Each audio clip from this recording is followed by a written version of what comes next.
Bonjour tout le monde et bonsoir tout le monde, j'espère que vous allez bien. Je vous retrouve suite au petit update sur le coronavirus de cette vidéo. Donc là, je vous retrouve en fait sur une nouvelle présentation de vidéo qui là en fait, je ferai d'autres vidéos comme ça, mais ça sera plus des vidéos sur des sujets un peu plus posés où il faut justement se poser pour en parler. Donc, je parlerai du coup, comme ma chaîne l'indique, vous l'avez deviné, de la religion. Je parlerai aussi des études, de certains thèmes abordés dans dans cette façon de filmer là, dans ce format là. Donc aujourd'hui, je vais vous faire, je vais tourner deux vidéos en fait, qui vont un peu s'enchaîner, mais vous les aurez en deux parties. Donc, la première, euh, en fait, je vais vous parler un peu de ce qui est la vie chrétienne en fait au Japon, par mon témoignage, tout simplement. Donc, comment on fait pour vivre sa foi en fait quand on est chrétien au Japon? Alors, il faut savoir, parce que oui, il faut savoir que quand on se pose des questions si est-ce qu'il y a des chrétiens au Japon. Alors oui, il y a des chrétiens au Japon. Il y a beaucoup de chrétiens japonais, des japonais chrétiens et des non-japonais chrétiens aussi. Il y en a quand même pas mal, je trouve. Même si, ben, en fait, même en Europe, hein, j'ai envie de dire, ceux qui sont croyants ou chrétiens, on n'a pas écrit sur le front chrétien, musulman ou juif, en fait, tout simplement. Et ici, c'est pareil, en fait. Les gens, ils vivent leur foi et leur religion de manière encore plus discrète, en fait, en France, je trouve, pour ma part, de ce que j'ai pu observer depuis un an au Japon. Mais oui, oui, il y a de quoi vivre sa vie chrétienne au Japon. Il faut savoir que, du coup, je vais faire un petit. Il faut savoir que, ouais, il y a des églises.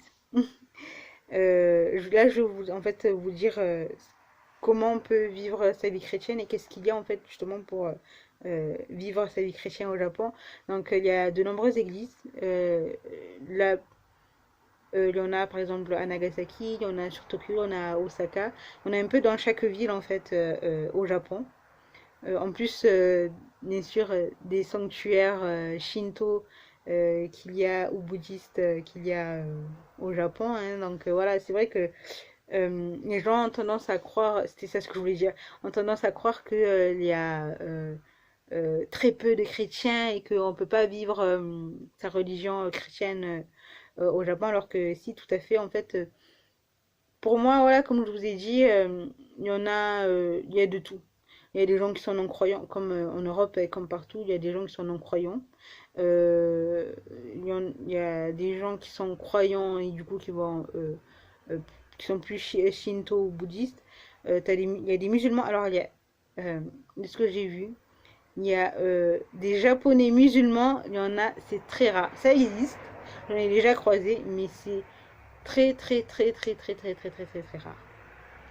Je veux dire, allez, cette année, alors là, je parle que des japonais musulmans. J'en ai croisé aucun. J'en ai croisé aucun. Non, sincèrement, j'en ai croisé aucun.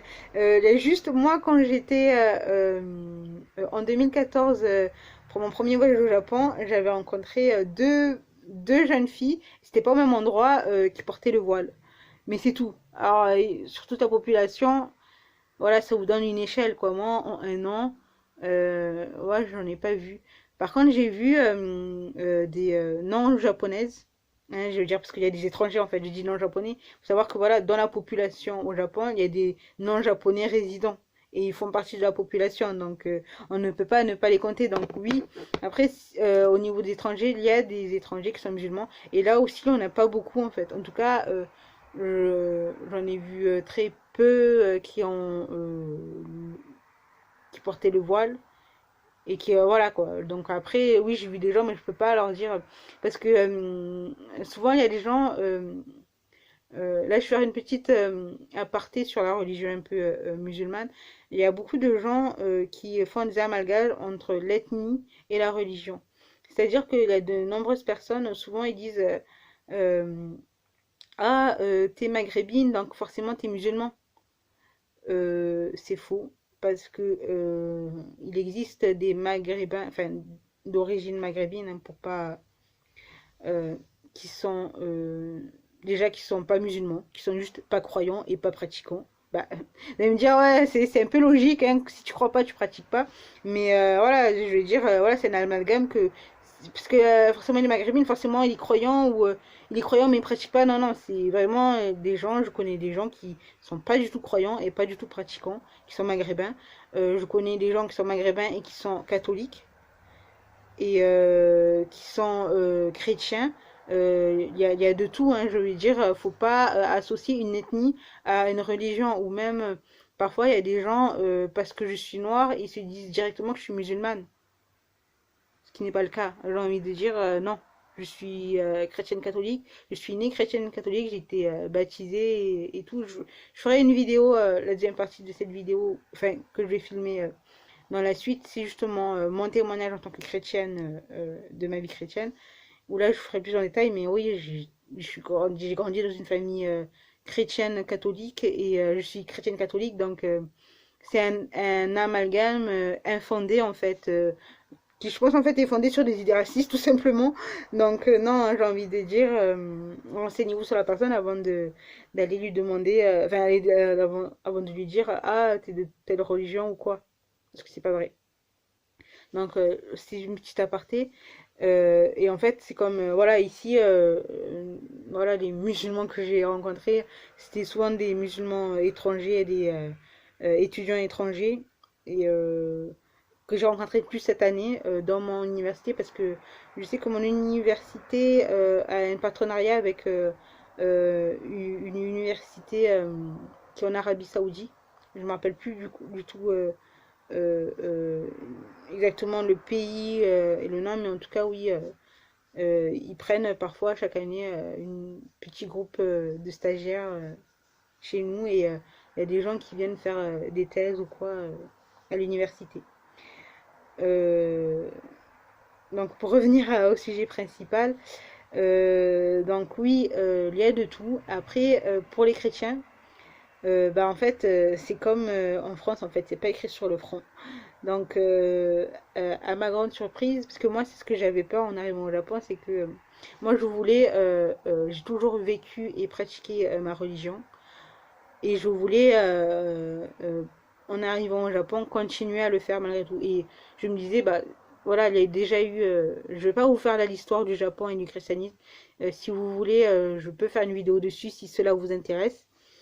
Je peux me renseigner ou faire des vidéos dessus. Euh, mais non, je veux dire, il y a des chrétiens. Il faut pas croire qu'ils sont en minorité. Croyez-le moi. Ils sont pas. Je pense pas qu'ils sont en minorité. Parce que rien que moi, dans la ville où je suis, il y a 4 églises. Alors, 4 églises catholiques, chrétiennes catholiques. Sachant que moi, juste à 10 minutes de chez moi, j'ai une église protestante. Ça aussi, si vous voulez, je vous ferai une vidéo, c'est prévu, sur les églises au Japon.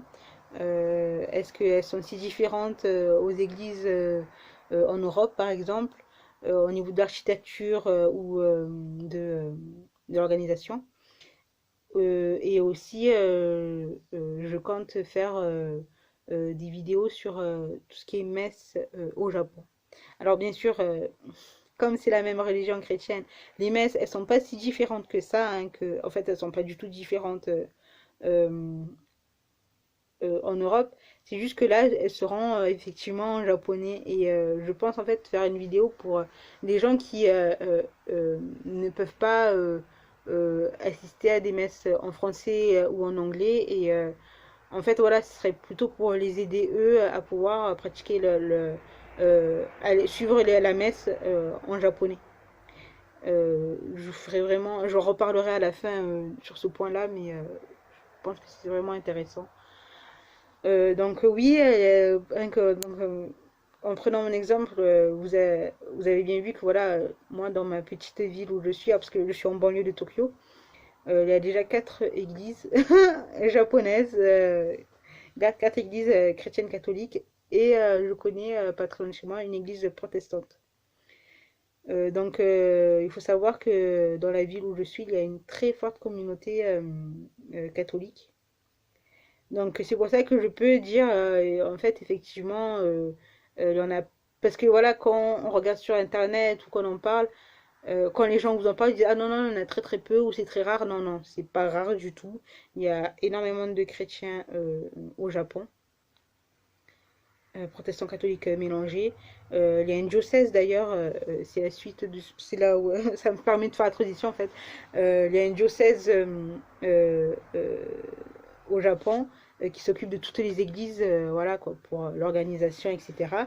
Il y a une communauté catholique française sur Tokyo. Et je crois qu'elle est aussi sur... Alors, je suis pas sûre, il faudrait que je me renseigne. Et au pire, je vous mettrai ça je vous mettrai des liens aussi en description. Mais alors, je sais qu'elle est à Tokyo, ça c'est sûr. Après, je crois qu'il y a une petite partie qui est à Kyoto ou à Osaka. Mais je crois que c'est Kyoto plutôt. À voir. En tout cas, après, oui, il y a à Tokyo et à Osaka, il y a des fortes. C'est là où il y a la plus grosse communauté chrétienne, parce que c'est les deux grosses villes au Japon et Tokyo, c'est la capitale. Après, il y a quand même aussi des petites comment on dit, communautés chrétiennes dans les autres villes. Et quand je vous dis petite communauté, c'est-à-dire que, par rapport à ce que je dis tout à l'heure, c'est-à-dire que, voilà, à Tokyo, je peux, comme c'est la capitale, il y a beaucoup d'étrangers, je peux facilement trouver une communauté, et ça existe en fait. Là, je vais vous citer en fait toutes les communautés que je connais chrétiennes. Il y a une communauté philippine chrétienne, il y a une communauté internationale chrétienne, donc en fait là, de toute ethnie. Et là, par exemple, tous les deuxièmes dimanches du mois, il y a une messe pour la communauté internationale dans l'église où je vais tous les dimanches ici au Japon. Et la messe est en anglais. Je sais que mon église, euh, il y a des messes en espagnol. Il y a une messe aussi en portugais. Et après, il y a la messe de tous les dimanches qui est en japonais. Donc rien que ça, pour vous dire le nombre de communautés qu'il y a de chrétiens au Japon, en plus de la communauté japonaise. En plus de ça, il y a la communauté française que je vous ai dit. Je vous mettrai leur groupe Facebook en description. Donc là, en fait, ils organisent aussi des messes en français. Là, actuellement, où je vous tourne cette vidéo, je n'ai jamais en fait pu assister. Me revoilà, désolée. Ça a coupé parce que j'avais plus de stockage dans mon Xperia. Donc du coup, désolé pour le changement de qualité de la vidéo. J'ai dû filmer avec mon Huawei. Euh, en fait, comme je vous disais tout à l'heure, désolé, ça m'a fait perdre le fil. Oui, je ne suis jamais allée à une messe en français faite par la communauté française catholique, tout simplement parce que en fait ils sont au centre de Tokyo. Moi je suis en banlieue et en fait je me sens pas le dimanche matin. C'est plus rapide d'aller à l'église où je vais, qui est à 20 minutes de chez moi à pied, que d'aller de me lever tôt, d'aller prendre le train, la JR Line, pour aller sur Tokyo. Ouais, ça me met 1 heure déjà pour aller sur Tokyo. 1 heure déjà aller-retour juste pour 1 heure de messe. Non, ça vaut pas la peine. Euh, Peut-être que si j'ai l'occasion pour des grands événements, par exemple, bon là on est en état d'urgence, donc du coup pour Pâques ou pour toutes les femmes, toutes les grandes messes du carême, je les fais dans ma petite église avec les Japonais de ma paroisse. au Japon et je l'ai pas fait avec la communauté française catholique sur Tokyo. En fait, le nom c'est Communauté française catholique du Japon, parce que comme je vous l'ai dit, ils sont sur Tokyo aussi un peu à Kyoto. Euh, Sinon, après, voilà, là je vous ai dit les trois principaux que je connaissais. Évidemment, il y en a d'autres, il y a d'autres paroisses, comme je dis, rien que moi dans ma banlieue, dans ma petite ville près de Tokyo, il y a déjà quatre églises, donc je vous fais même pas dire euh, sur Tokyo par exemple à Yokohama qui est pas très loin de chez moi aussi. Euh, il y a beaucoup de communautés chrétiennes et il y a pas mal d'églises. Donc, si vous êtes chrétien et que vous venez au Japon, que ce soit même pour les vacances ou pour les études ou pour le travail, ne vous inquiétez pas. Vous pouvez, il y a des églises qui sont toujours ouvertes et en principe, l'accueil est même meilleur qu'en France, j'ai envie de dire. Parce que j'ai beaucoup bougé en France et du coup, je suis allée dans plusieurs églises, dans plusieurs villes. Voilà, il y a des communautés, enfin, il y a des paroisses, parce que bon, la communauté c'est un peu plus fermé, je trouve. Il y a des paroisses qui sont ouvertes et d'autres qui sont très fermées, je trouve. Et ici, bah, j'ai jamais eu de problème. Je suis même allée à la paroisse protestante à côté de chez moi et ils m'ont super bien accueilli pendant la messe et c'était juste, c'est sympa. Je peux vous faire aussi une vidéo sur ça, sur comment mes impressions sur les chrétiens japonais. Ça serait peut-être si cela vous intéresse, n'hésitez pas à me le dire ou si vous voulez savoir d'autres choses sur euh, la vie chrétienne au Japon, n'hésitez pas à me poser des questions. Je me ferai un plaisir de vous répondre. Ensuite, donc là, je vous ai parlé des églises et des communautés. Il faut savoir aussi qu'il y a quand même pas mal aussi de lieux de pèlerinage et enfin, pèlerinage beaucoup moins que ce qu'on a, parce qu'il n'y en a pas beaucoup non plus en France. Hein. En France, oui, en France, on a Lourdes, Notre-Dame Saint-Michel, je crois, non, pardon, le Mont Saint-Michel. Euh, c'est les deux groupes, enfin lieux de pèlerinage. Ici, en fait, on a plutôt des lieux de recueil spirituel, j'irais comme ça. Il y a un autre terme, mais j'ai oublié exactement c'est quoi. Disons, il y a par exemple à Kamakura. Et je pense que je ferai peut-être une vidéo là-bas. Je vais essayer si j'ai le temps, quand il n'y aura plus l'état d'urgence ou autre. On peut faire des séjours pour faire un recueil spirituel dans un établissement jésuite. Euh, donc voilà, par exemple là, il y a un couvent, je crois, vers Nagasaki. Alors, je sais pas, en fait, peut-être que je confonds, mais je vous mettrai les liens en description. Je sais qu'il y a un couvent connu dans le sud du Japon et il y a aussi euh, un monastère aussi qui est assez connu aussi au Japon. Donc je vais essayer de faire des vidéos aussi dans ces lieux-là euh, sur ma chaîne si ça vous intéresse de voir bah voilà quand on est chrétien où est-ce qu'on peut aller si vous venez étudier ou travailler ou se recueillir voilà vivre ce qu'on faisait en France en tant que chrétien pratiquant on peut aussi continuer à faire certaines choses au Japon et même dans d'autres pays j'imagine c'est un peu le but aussi de ma chaîne d'où le travel que j'ai mis avec un S parce que je voyage beaucoup pour mes études et personnellement. Et je trouve ça aussi intéressant de vous partager ce côté-là de témoignages chrétiennes et en voyage ou même en études à l'étranger. Ensuite, il faut savoir aussi qu'il y a sur Tokyo, il y en a peut-être dans d'autres villes, mais moi je connais que ceux de Tokyo du coup.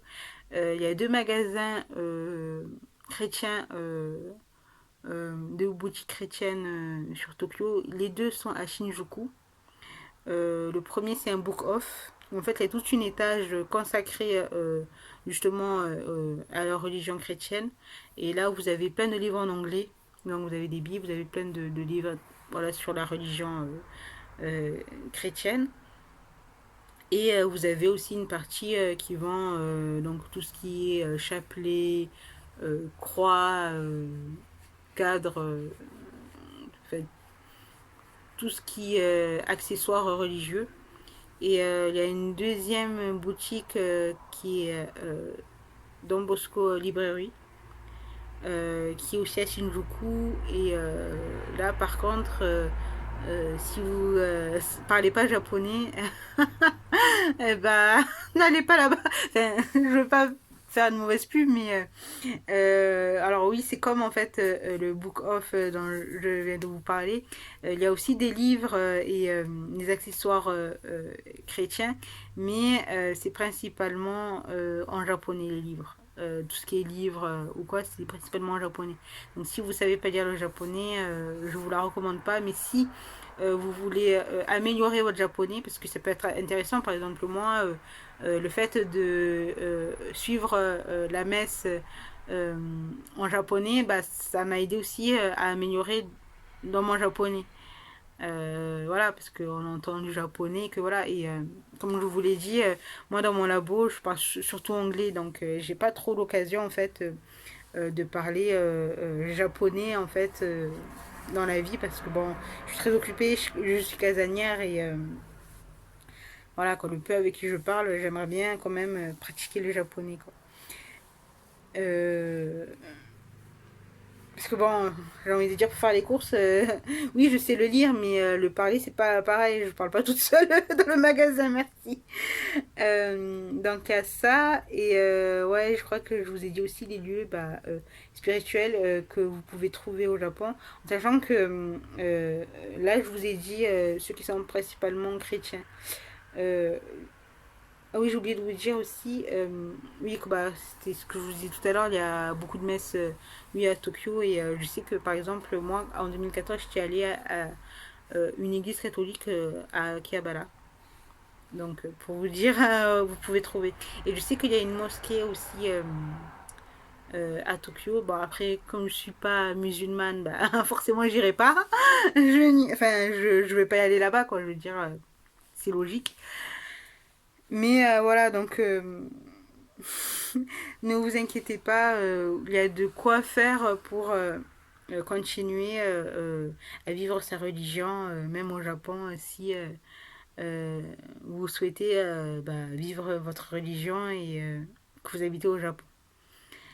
Donc je finis cette vidéo, donc, comme je vous l'ai dit, du coup c'est la première vidéo en fait que je fais en tant que témoignage chrétien, parce que c'est ça en fait c'est un des thèmes de ma chaîne. Donc du coup comme vous pouvez le voir sur mon titre, donc c'est tout ce qui est foi, donc ça va être tout ce qui est témoignage sur la vie chrétienne en voyage, pendant les études, au travail ou même personnel, et sur divers sujets liés à la religion. Vous verrez ce que je vous sortirai. Sauf si vous voulez savoir quelque chose de plus précis, n'hésitez pas à me demander. Je me ferai un plaisir de vous répondre. Donc du coup voilà, je vais parler aussi un peu de religion en ASMR en plus de ma lecture de la Bible. Je pense aussi que je vais vous lire certaines prières qui me plaisent en fait, certaines prières ou personnages bibliques qui m'ont plu en fait, enfin qui m'ont touché. Un personnage public, même des personnages religieux. Je vais aussi du coup vous parler de voyage, des études, mais ça vous avez déjà vu sur ma chaîne. Donc j'espère que voilà, en fait, je profite de cette vidéo pour faire du coup euh, euh,